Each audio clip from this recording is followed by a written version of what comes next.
a pleasure to be here and be the first speaker in the first Tucson Fine Mineral Forum here in the gallery that Ian has just opened this week or the last 2 weeks, to considerable fanfare.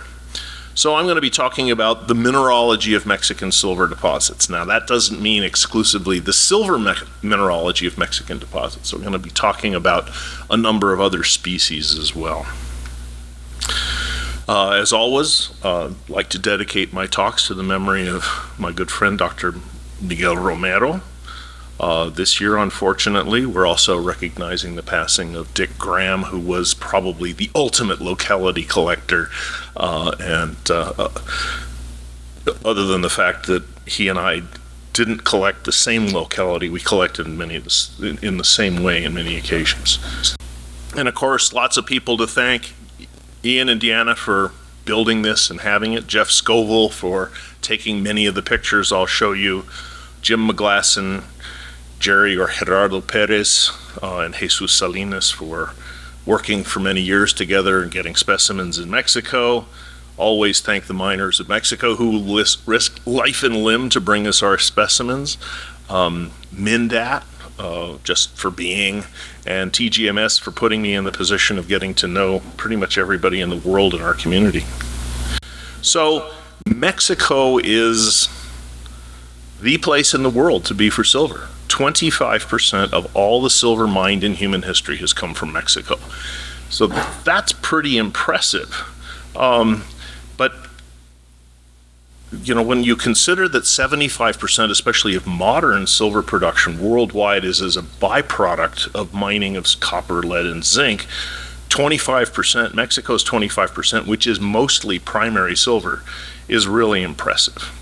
Another aspect that's impressive is that Mexico is and has been the world's top silver producer by over 50% over number 2, Peru, for a number of years. And those three deposits, those three countries that you see at the top in red are silver producers, primarily primary producers. Those other countries, most of their silver production is as byproduct. Another aspect of Mexico that's impressive is that worldwide there are 15 camps that have produced over 1 billion ounces of silver, and 8 of them are in Mexico. So not only is it the world's most argentiferous piece of real estate or geography, but it's also got the best of the big deposits, which geologists take note of things like this, and we sit around and we go, so what is so special about Mexico? Why does it have all this silver? Is there some special source under Mexico? Is it the timing of the deposits? Is it the processes that happen in Mexico? Is there something special about the environment of deposition in Mexico that makes it so favorable? We go back and geologists have been pondering this for a long time. This is just a great example from 1929, J.E. Spurr's great silver channel, where he recognized this northwest-southeast trending belt of silver deposits. He played a little fast and loose, moving the deposits to his line so that it would be defined better, and it kind of ignores the bends in the Mexican fold thrust belt, but it's nonetheless a real aspect of Mexico and the western U.S., this northwest orientation. And until the early 60s, mid-60s to early 70s, with the advent of the plate tectonics revolution, it wasn't until then that we actually had a geologic explanation that we could start to work with that began to make sense. And of course, here's just a map of the world with the current plates. Give you a quick primer in plate tectonic bases, and that little diagram at the bottom is to remind everybody that next Monday is Valentine's Day, so make sure you pick up something while you're around the show. But it's also there to remind me to point out the arrows that you have a spreading center at the top where the plates move apart. You have a subduction zone in the middle where the plates move together and one is shoved under the other. And then you have a transform margin where the plates are moving side by side. From the perspective of making ore deposits, being in one of those convergence or collisional environments is where you want to be. Mexico is in that environment and has been for some time. These are the deposits of Mexico, basically everything major plastered to a single map. And you can see parallel belts of deposit types. So similar symbols, the squares are carbonate replacement deposits, the circles are veins, but you see parallel belts reflecting Mexico's long-term tectonic history. When we look at just the silver deposits, you see the yellow deposits on the east. Again, that's the replacements. The red dots are the silver-dominated veins. As you move your way west, you have more gold and silver, same types of deposits. These are the deposits that have produced all of this silver. One aspect of silver metallogeny worldwide is that most of the world's big silver deposits are actually very young. They're less than about 200 million years old. There's a couple of outstanding examples back in the Precambrian, or 3 of them, Cobalt, Broken Hill, and Coeur d'Alene, but pretty much everything else is within the last 200 million years. And this may be something of a clue as to why there's so much silver in Mexico. And when we look at the deposit ages in Mexico, we see that they fall into 3 major groups: older than 35 million, older than 35 million years, 25 to 35 million years, and less than 25. There's relatively few deposits that are less than 25. You can see just by looking at the red that most of them fall into that 25 to 35 million year range. So if we want to understand how these deposits formed, we kind of need to roll the plate tectonic activity back to the way things looked about 30 million years ago. And to do that, we have to reverse Baja California's migration towards San Francisco and points north. So the southern tip of Baja fits nicely down around Puerto Vallarta. And at that time, there was continuous subduction all along the west coast of Mexico. This is the basis for those parallel belts of deposits. So while that was going on, we had a plate being subducted, generating a bunch of magma that was rising to shallow levels in the crust, creating a whole bunch of ore deposit types. And then when you get up into very shallow levels, you have the porphyry and the veins and the replacements. And one of these lovely geologic diagrams where we try to explain all ore deposit phenomenon in a single diagram. Life doesn't really work like that, but it makes a great cartoon. So the plate tectonics of Mexico is really remarkable in terms of its accordion-like nature, where it has experienced repeated coaxial compression and extension. So going back to those arrows, back in the mid-Jurassic, we had compression where the rocks got smashed, and then following that, we had extension where essentially the same direction, but in same orientation, opposite direction. We had extension. Mexico got pulled apart into a bunch of these basins. Then at the end of the Laramide, at the end of the Cretaceous, Mexico got crunched again, and that created what we call the Mexican fold thrust belt, which we'll see in a minute. Right here, you can pick it out very nicely. It's this feature right here that you can literally see from the moon. That is the fold thrust belt. And of course, while that was being formed, Mexico had active subduction, active volcanism along the west coast. So what happened at around 32 million years was this rift. This red line here shows the spreading center in the middle between the Pacific and the Farallon plates, and that's cut by a series of transform faults. So you wind up with this piece of the oceanic crust that actually collided with the subduction zone. So the spreading center got subducted starting around 33, 34 million years ago, which caused Mexico to go back into extension. And following that, this created a magnificent tectonic trigger as you go from active compression to subducting the compression zone and then turning things into lateral and extensional tectonics. What happened at that time was this enormous outpouring of rhyolitic volcanism, which created the huge, thick sections in the Sierra Madre Occidental. And when we look at all those pieces and put them together, what we can see is that, when we look at Mexico, perfect storm, pretty much all deposits in Mexico have significant silver values. So this means either the crust is especially rich in silver or somehow the silver is more accessible than elsewhere. That's probably not what's going on. There was a long-lived magmatic belt with associated hydrothermal activity. Silver moves best in high-temperature acid fluids, so that's what you'd expect to see associated with felsic volcanism. And the deposit types associated with felsic volcanism are especially prolific in Mexico.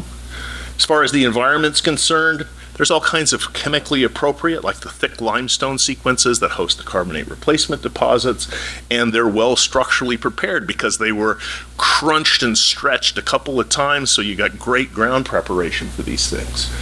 And then you've got timing, and that seems to be the real crux, because we have a near perfect timing for those magmas and fluids that were generated by subduction to suddenly be released, rise to high levels in the crust, and generate these deposits. They're also old enough so that erosion has worked its way down to expose the deposits, and young enough for them to be preserved. So this is the perfect tectonic storm in Mexico that I believe is responsible for the silver deposits. And we can take this basic concept elsewhere in the world. We can look at the same processes occurring elsewhere. We can see similar environments elsewhere. But by understanding these very well-developed Mexican examples, we can better understand related specimen-producing silver systems worldwide. So that's sort of the basic geologic thesis of where I want to take this talk. So the idea is you understand some of these deposits, the specimens they preserve or produce, and then when you see similar things from other places, you can go, maybe I can actually draw some analogies to the deposits in Mexico and understand them better. So let's start with some examples of these deposits in Mexico. This is an old map of Mexico. We're going to start with the Boleo and Batopilas districts and then work our way through a number of these other deposits highlighted in red, which we all recognize as very famous specimen-producing deposits. So Mexico, using the term SEDEX loosely, Mexico has one principal SEDEX deposit. It's out in the middle of Baja California. We know of it because of the Boleo deposit out there. It's essentially a quiet basin that was developed while the Gulf of California opened. Hot fluids came up along the fracture. They basically moved out into the basin. They eked out into the basin, and when the basin was quiet, all of these metals that were in these brines deposited as a sediment in the bottom of the basin, and then the faults would move again, a big slug of gravel would come in, and then it would quiet down and repeat itself. So these basin deposits, the primary mineralogy is really exciting. It's fine-grained chalcocite and clay. It's one of the reasons why this is such a metallurgically difficult place to work. But you can see these black layers in the sequence, in the open pit cut here, and this is really the mineralization that they're currently mining in Boleo. Of course, things get much more interesting when they get oxidized, because that's where things like the boleites that we love come from. This thing is 2 centimeters from corner to corner. This came out in 2017. The pseudo-boleites distinguished by the little groove where the pseudo-boleite is growing on a core of boleite.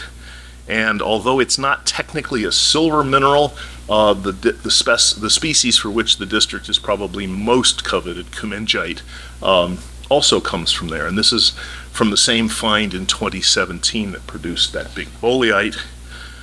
And here's a nice Kumengite, which we're apparently not going to get the video to work on. There's a picture that's on the cover of the Minerals of Mexico calendar that just came out this year. That's 2 centimeters from axis to axis. Similar to the ones in the Sorbonne, but the ones in the Sorbonne have a bit more of a scaly surface. And this actually comes from the Couraglu mine as opposed to the Amelia mine, which is where the ones in France are from. So another oddball type of deposit in Mexico is an example of what are called 5-element native silver deposits. And Gene will be talking about the Kongsberg district. It falls into that category. 5 elements is a bit of a garbage can term because it's supposed to be silver, cobalt, arsenic, nickel, and uranium. And frequently you only get 3 of them, sometimes only 2, but they still tend to get lumped into this. It's a deposit type that's not very well understood. And this is out in the middle of Copper Canyon country, down right on the river. That's what the place looks like in the summertime. That bridge is the only way to get across the Rio Batopilas for about 100 kilometers in any direction. And the town of Batopilas is just on the other side of that. So Batopilas has produced between 2 and 300 million ounces of silver between 1600 and 1913. Was actually a fairly decent place to live because they built a hydroelectric plant. They had street lighting, second hydroelectric plant built in Mexico, and then, they were producing amazing amounts of native silver. The ore bodies were basically crystallized Brillo pads of crystallized native silver. So 1 month's production here, about 300,000 ounces of silver. Each of those bars weighs about 25 kilos. You can just imagine how many unbelievable mineral specimens got smashed and melted to make those bars.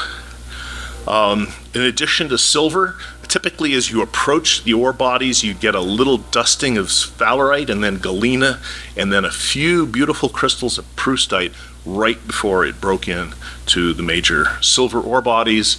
This is a specimen that either does or used to belong to Gene Myron. Spectacular rope silver from Batopilas. We're more familiar with the crystallized style. This one came out in 1825 and was in the collection of Joel Roberts' poinsett, for whom the poinsettia was named. That stands about 10 centimeters tall, something like that. Used to be in the Philadelphia Academy of Sciences collection. This is a classic example of Batopilas reticulated native silver. That's about 15 centimeters from point to point. It's known as the bat for some reason. So moving from the oddballs into the deposit types that everybody's more familiar with, the high temperature vein and replacement deposits, the vein fields being here, the replacement deposits being a little bit farther east where they have a lot of limestone to develop in. Again, this is back into this near intrusive environment, so we'll start with the skarn and carbonate replacement systems. And as we move into that area, we can see that they form this remarkable belt of deposits, about 2,200 kilometers long, about 300 kilometers wide. But from an exploration standpoint, which is what I do for a living, I don't need to know the details of geology to tell me there's some gaps in that line of red. The reds are the big deposits, the greens are the smaller ones. I'm going to focus my exploration efforts on that belt with the reds and see if we can fill things in between. We've been quite successful doing that over the years. We continue to do that. This is a model for carbonate replacements. They just start with an intrusion where they're placed into limestone, shown in blue. You get development of skarn, which is calc-silicate alteration, and then the whole thing is overprinted by sulfides, creating what we call mantos, which are relatively low-angle deposits, more or less conformable with bedding, and then chimneys, which are these big vertical tubes that cut across the carbonate stratigraphy. Examples of these deposits, really, Naica is a classic example. The red in here is skarn, mineralized skarn. The black is massive sulfides. The scary thing about Naica is this thing produced 50 million tons. That is the entire surface expression of Naica. It's less than 100 meters in diameter. And that was followed from the surface down to the bottom of the water table. They hit the Cave of the Swords in the process of doing that. And then they just continued down until they actually were 200 meters deeper than this in 2015 when they hit massive amounts of water and they lost the mine overnight.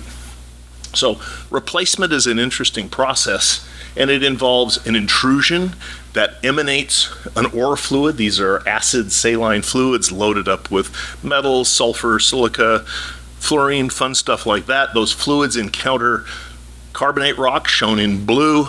They replace them in a molecule per molecule process where you dissolve a molecule of carbonate, that changes the chemistry, neutralizes the fluid, the sulfides deposit in that gap, and then the fluids keep on going, redepositing the calcite that was dissolved. So in the replacement process, the sulfides in skarn silicates have an atomic structure which is more compact than the carbonate. So this process itself creates about 15 to 20% volume loss, and at a certain point the sulfides and silicates are just too weak to support their own weight, so they collapse and create these breccia bodies, especially in the chimneys, and you get lots of open space. So you can think schematically of the fluids moving up the crack, filtering outwards. There's 3 different stages of mineralization shown here. At a certain point that is gravitationally unstable, it collapses, you get this big breccia column, and then the next pulse of fluid comes along and mineralizes it and deposits nice big crystals in the pockets that were created in the process of that collapse. And so this is the process that you see in virtually every carbonate-hosted deposit in the world. This is what the stuff looks like when it's completely mineralized. That was collapsed skarn. You can see the sulfides here filling in the fractures. Obviously what we want is a place where it hasn't filled it completely. So some of the minerals we get out of these things are beautiful garnets, in this case from Lázaro Cárdenas and Chihuahua, these black androdites, or move down the road a little bit to Sierra Mojada and you get the bright pink garnets. Like skarn deposits worldwide, these things wind up with Hedenbergite as inclusions in quartz and calcite, turning them this lovely green color. Very commonly you get these multiple different minerals associated with the quartz. And if you've got something like borates in the stratigraphic sequence, you can get a bunch of borosilicates like at Charcas, where you get danburite and some of the world's best datolites, in this case with pyrite. So the sulfide replacements themselves, this is what a classic manto looks like. So you see this is essentially pure galena, sphalerite, and pyrite in this particular case. Very narrow alteration selvage where this deposit is, where this thing is gradually eating its way into that limestone. It just didn't quite get there all the way. But we see typical examples of minerals from these would be things like pyrrhotite, commonly exceptionally well formed. Pyrite, very commonly with weird twisted morphologies, in this case essentially spiral, and very commonly we see pyrite replacements or pseudomorphs after pyrrhotite. These make lovely specimens. To an explorationist, I love seeing this texture because the kinetics of the reaction, this is the sulfidation reaction to go from pyrrhotite to pyrite. It's a very slow reaction, so only a system that stews in its own juice for a long time will show it to you. So if you see examples of this in drill core or in oxidized specimens on the dump, it tells you this was a big system, and you start thinking about where do you see these from as collectors. And you see them from places like Dalmagorsk, you see them from Trepča, you see them from Bahia Maria, you see them from Bingham and Grasberg, and some of these major systems worldwide are typically contain these things. Sphalerite is the most common zinc sulfide in these systems, frequently forming very dark black specimens, but sometimes you get a range of colors. Galena, obviously the dominant lead mineral, although you do get some lead sulfosalts. Not uncommon to see this platy pseudohexagonal twinning. The other thing about these deposits is they're multi-pulsed, so seeing combination specimens is very common. Things like amethyst on galena, or multiple stages. Be no surprise at all to see calcite on top of the amethyst on top of the galena, and so on and so forth, just representing different stages of mineralization. Chalcopyrite, more common in some deposits in Mexico than others, but makes some very nice crystals. Recently there have been some, in the 80s there were crystals up to probably 8 centimeters from Piedras Verdes in Chihuahua. Sometimes you see big plates of those. Beautiful arsenopyrites, This one's from Eulalia. At the moment, we're getting some amazing examples from a mine down in San Luis Potosi. This is a video I was sent when I was offered the specimen in the first place. Those are beautiful mammoth crystals. That specimen cleaned up very nicely. I love it when I get these things on my phone. Tetrahedrite, of course, very famous from Concepcion del Oro on quartz plates.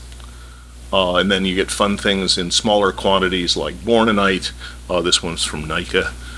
And occasionally even rarer things like cinnabar. And stibnite is actually a fairly common species in the late stages of these deposits. This is from the same places that arsenopyrite. That specimen is a full 25 centimeters tall.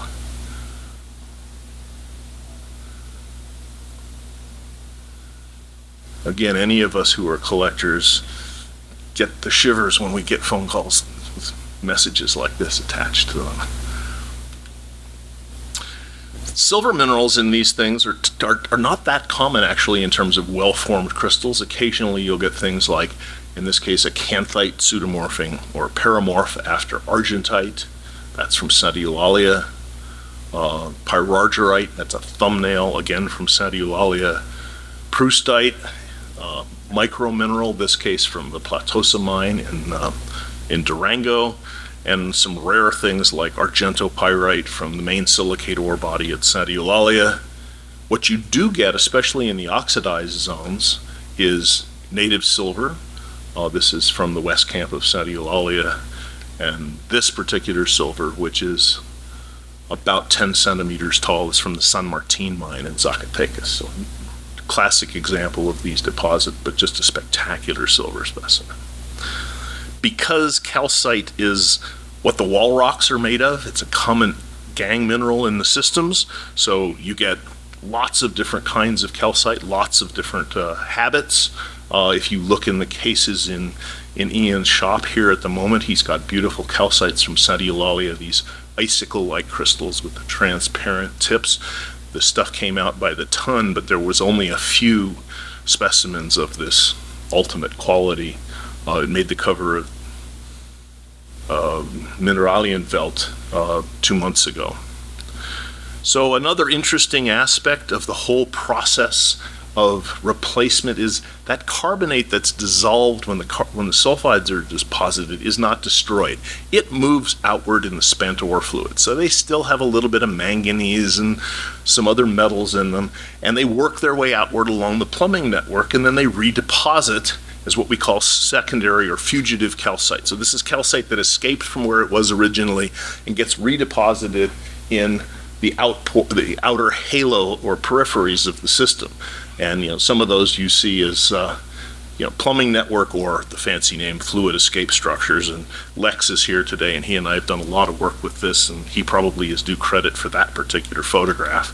But this is where that secondary calcite shows up as these cross-cutting different stages with different colors of fluorescence outward of the sulfide mineralization, and also affecting the same limestones that are hosting mineralization. When you get into these systems and lamp them underground, things can be pretty spectacular. This is a picture that Dick Graham sent me about 3 months before he passed away. This is the Copper Queen mine in Bisbee, and you can see this rock is absolutely flooded with fugitive calcite. Hard to bring that home and put in your mineral cabinet, but specimens that you can bring home are very common from these deposits, with either a light pink or sometimes just a white color, but when you hit them with a UV, shortwave especially, they pop. And some of these things show really complex zoning. This is a slice through one of the famous Mariposa calcites from Eulalia, showing the growth zoning with differences in the fluorescence at the different stages of mineralization. So these are a lot of fun to play with, and you'll see the same thing from replacement deposits worldwide. So, if you have those specimens, it makes sense to get out your shortwave and hit your specimens with it and see if you too have brilliant fluorescent minerals. Quartz is another common gangue mineral in these systems. This is an exceptional scepter from Charcas. Beautiful three-headed scepter. Came out about 2 years ago now, in excellent condition.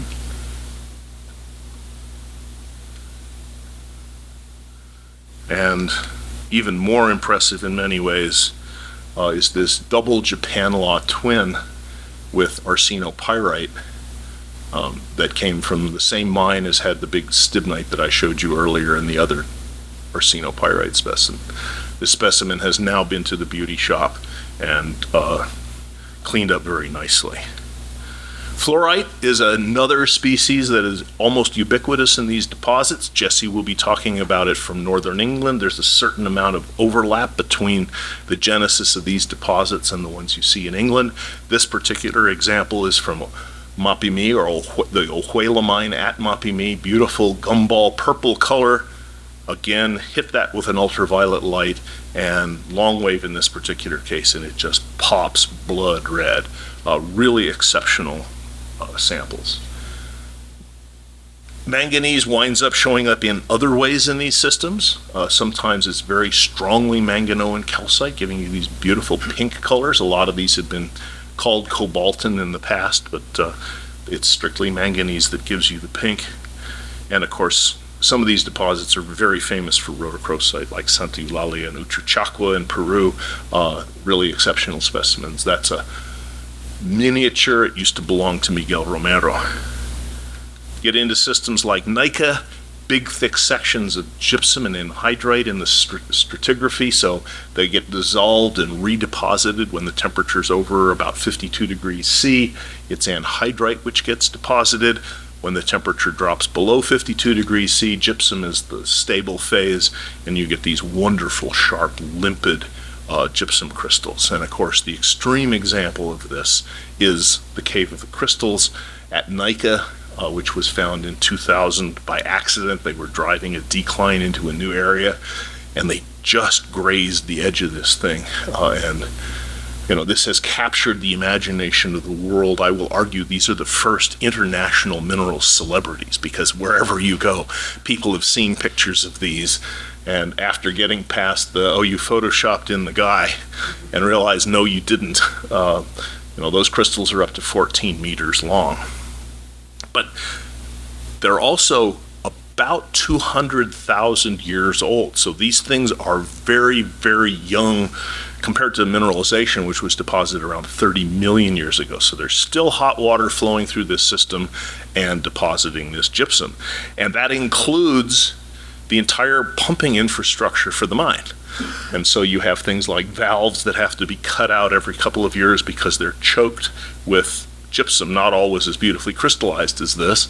This was in Miguel Romero's collection, but it crystallizes in the pipes, and it crystallizes in the sumps where they store the water as they're moving it from one level of the mine to the next. And historically, the miners throw trash into those sumps. They let them sit for a few months, and then they come out and get the crystals. A crystal 1 by 1 by 50 centimeters can grow in a year. So what's happened now is Naica flooded in 2015, and they're starting to dewater the mine because they found a new ore body and they could get away from where the water was that flooded the mine. And we're starting to see large numbers of samples that are coming out of sumps that have had 5 years to grow instead of 5 months. So some of these are probably natural, but a lot of these specimens are coming out of the sumps. And this is just a really remarkable example of this material. So that's the primary side of these. What we really love as collectors, or many of us love as collectors, is what happens once these things get oxidized. So once they get oxidized, groundwater filters through, you wind up leaving the soluble materials get flushed out. So the zinc gets flushed out, a bunch of the sulfur gets flushed out, some of the copper gets flushed out.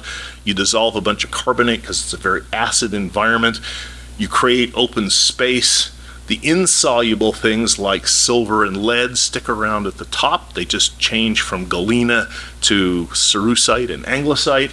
And historically, It's these pure cerussite bodies, which were what the old timers went after to get the silver.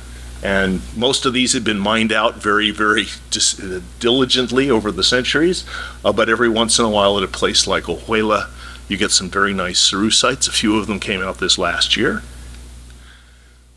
And the silver halides like bromargyrite, chlorargyrite, iodargyrite, those were the principal silver minerals in these ore bodies. So you have a combination of very easily extracted minerals and essentially self-fluxing ores because of all that lead, the lead carbonates. And so most of these mines didn't need mills. They didn't need a mill or an amalgamation mill. You simply put the stuff in a furnace, Catalan furnace, and retorted it and tapped the silver out the bottom. The lead, of course, does things that we care about a lot, like makes beautiful mimetite from places like San Pedro Corralitos. This classic Benny Fenn sample from back in the 60s. Vanadinites, somewhat overshadowed by Morocco in recent years, but this is an example from the Apex mine, which put out a bunch of really good specimens here a few years ago. The La Morita mine, which produced these magnificent wolfenites within the last 3 or 4 years. And if this will run, this spectacular sample from Ojuela, which it won't play for some reason. Brian warned me about that. So,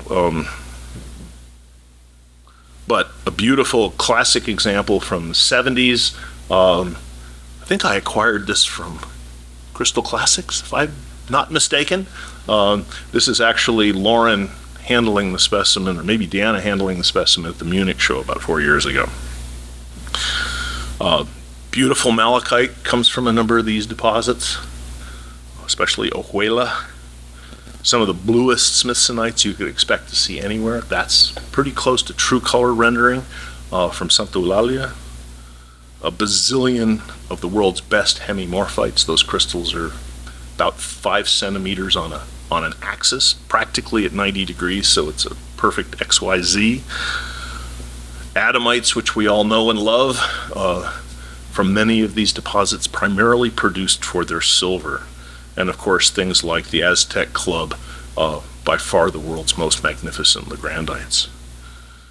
So moving from the CRDs to epithermal veins, this is a little farther away from the intrusive source. You got a little more fluid circulation, and Mexico is the place in the world for the development of epithermal veins. They form these parallel belts, the red ones being silver dominant with some gold. As you work your way towards the coast, you start picking up more gold-rich examples. Same process, probably slightly different crustal rocks that are providing the sources for these metals. These have been the backbone of Mexican mining since pre-Columbian times. So even when the conquistadors came, they found that many of these deposits were in small-scale production by what we would think of as fairly primitive methods, but that's what people had at the time. The conquistadors came for gold. They recognized there were these huge silver deposits poking up out of the ground, so they stayed for silver.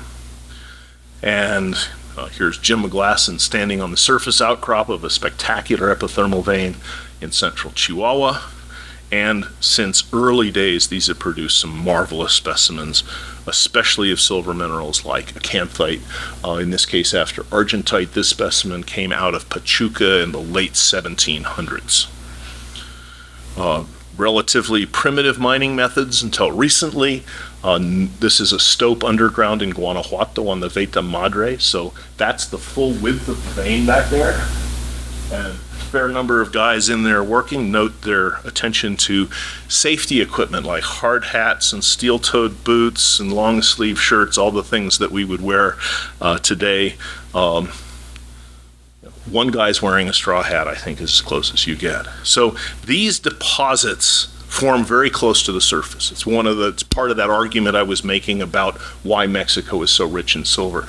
But the fluids rise along a fracture under pressure, and at a certain point they boil. And this isn't kettle on the stove kind of boiling. This is the boiling that happens from pressure release, like when you open a beer or a bottle of champagne. And that process causes the silver sulfides to deposit instantly, and then the thing clogs up with gangue minerals like quartz and calcite. And this is a lather, rinse, repeat kind of system. So you tend to get silver and gold concentrated above the boiling level, copper, zinc, and lead forming in the roots of the system. And you can see that in the core. You can see a single stage system at the top. Not very complicated, not a very big vein. This is one of the veins in Fresnillo, and the part that we've been working for the last 20 years. And you can see multiple stages of mineralization, disruption. This process just kept going and going and going in this vein. So this is where the best mineral specimens from these veins come from. You get magnificent acanthites after, pseudomorphs after argentite, forming in this zone above the water table, very commonly with brilliant purple amethyst forming with them. This one's from Guanajuato. That plate's about 20 centimeters across. And just like in the carbonate replacement deposits, you get these residual fluids with manganese in them that dumps out in the calcite, and you get things like these calcites from Palmarejo, which is also famous for the big heart-shaped twins, with these beautiful zones in the hearts of the crystals that are so magnificently fluorescent. A lot of these deposits, you get silver forming through desulfidation of the acanthite over time. This is a beautiful example from Tasco that was once in Miguel Romero's collection. Probably the most famous acanthite after argentite from Mexico, this piece from Arispe. This is also in Miguel's collection. You have to go to Beirut, Lebanon to see this today, and it's probably worth the trip. That's a magnificent specimen. Some of the rarer species, silver sulfur salts like pierceite, very uncommon. Don't know exactly which mine this is from, but it was in Miguel's collection. The very rare species halpaite, this from the type locality. That specimen is about 8 centimeters across. It's, again, you got to go to Lebanon to see that in person. And the things that have flooded out periodically over the last 25 years, the pyrargyrites, this being a thumbnail example from the Chicharrones vein at Tasco. It's from the same pocket as Miguel's big piece. This one from Guanajuato, spectacular, sharp, blood red crystals. Recently we've seen some myargyrites come out on pyrargyrite from San Jose Taviche mine in southern Mexico. And these are sort of scattered deposits all over Mexico, but the really big specimen producers that we're familiar with are in the Fresnillo trend. And I talked about 8 of the world's 15 major silver deposits being from Mexico. More important in many ways than that is 4 of the world's billion-plus deposits, including Fresnillo, which at 3.3 billion ounces is the world's biggest silver deposit, fall on this regionally mappable structure that runs from Guanajuato up to just east of the city of Durango. So that belt has produced more than 10% of all the silver mined in human history. That's the best address for silver exploration that you could find on the planet. Guanajuato, early producer for the Spanish, huge deposits, benefiting from advances in metallurgical and engineering technology. So it's experienced a whole series of booms as the patio process was developed and cyanidation was developed and air hammers and compressed air and stuff like that. And it's still producing, and they're still making discoveries. And probably the world's sharpest isolated acanthite crystals come from there. Another example, this from Bruce Carter's collection of this beautiful, almost skeletal growth on quartz. Pyrargyrite also comes from Guanajuato as very sharp and wonderful crystals.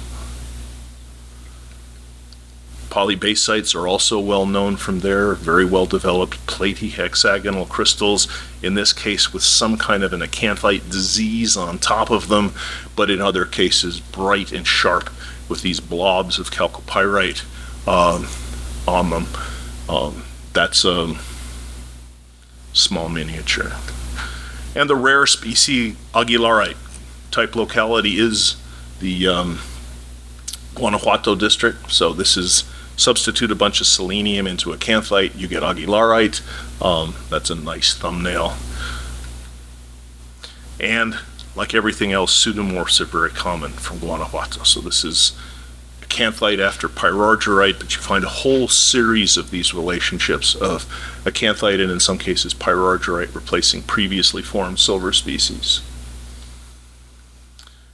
And some of the more attractive but quite rare native silver specimens, in this case with calcite on them. That thing stands about 7 centimeters tall.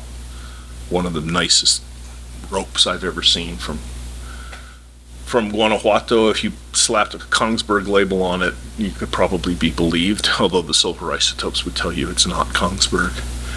And of course, the granddaddy of them all in terms of where we are in terms of mining, the Fresnillo district, Cerro Proaño.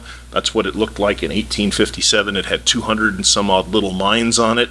Today it has one big consolidated mine. They glory hold it. The center of the hill collapsed. The profile of that hill is now the logo for Fresnillo PLC. This is what these veins look like. This is the Santo Nino vein discovered in 1975. It's 5 meters wide, averaging better than 5 kilograms silver per ton. Pretty much everything you're looking at there is massive pyrargyrite. In some of the other veins, you get these big knots of pyrargyrite. That thing's probably 10, 15 centimeters in diameter. And the crystals from there are just sharp, lustrous, transparent, bright red, beautiful things. Sharp, clean polybasites. And some of the best stephanites that you'll find anywhere come from here. Makes some really, about 5 years ago, a batch of material that had been accumulating under a mining engineer's bed for about 5 years emerged, and he and his partner pulled these things out. And I guess my video isn't going to work on this one either. Okay, that's a 360 view of this specimen, which is now in Scott Rudolph's collection. That thing is close to 10 centimeters across. Beautiful, lovely hopper skeletal growth. Its younger brother is only about 7 centimeters across.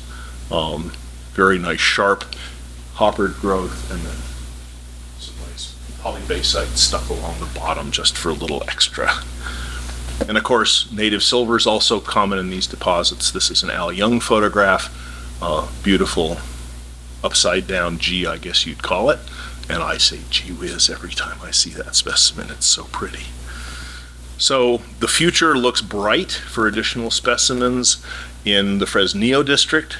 That's Cerro Proaño back there in the district. This is a drill rig turning on our project 5 kilometers to the west, where we've made a major discovery resulting at this point in better than 1 billion ounces of silver between what's on our property and right next door. This is our discovery hole from 2006, 6.35 meters that average just under 1,800 grams, so call it about 56 ounces per ton silver, almost 3 grams gold and 9% lead and zinc. This is in production now, ready to start the mill as soon as we get the electrical connection, and this thing will become the world's biggest silver producer by sometime in 2023. That's the vein at the very top. When I met it for the first time, it's now gone from the 2 meters you see there. We are routinely seeing faces of this same vein 8 meters wide with spectacular grade. So sooner or later, there will be more silver. Our mining technology there is such that most of the stuff gets blasted to the size of golf balls, but there's still access routes that get driven through and along the vein. I'm sure the miners will manage to bring out some specimens, and we expect to see those here next year, the year after, and the thing has a mine life of a minimum of 19 years, so we should be seeing specimens from this mine for a long time. As a preview for next year, just to let you know as I wrap up here, most of you know I've been the exhibits chairman for the Tucson Gem and Mineral Show for a number of years. We're pleased to be back on this year. Next year our theme is silicate minerals. May the quartz be with you. we're very deliberately calling it silicate minerals because we want to cover the whole field of silicate minerals, but understand that lots of people collect quartz. So we expect to see lots of beautiful quartz next year, and we expect to see you and your friends here next year at the TGMS show and here at the Tucson Fine Mineral Gallery. And with that, I thank you.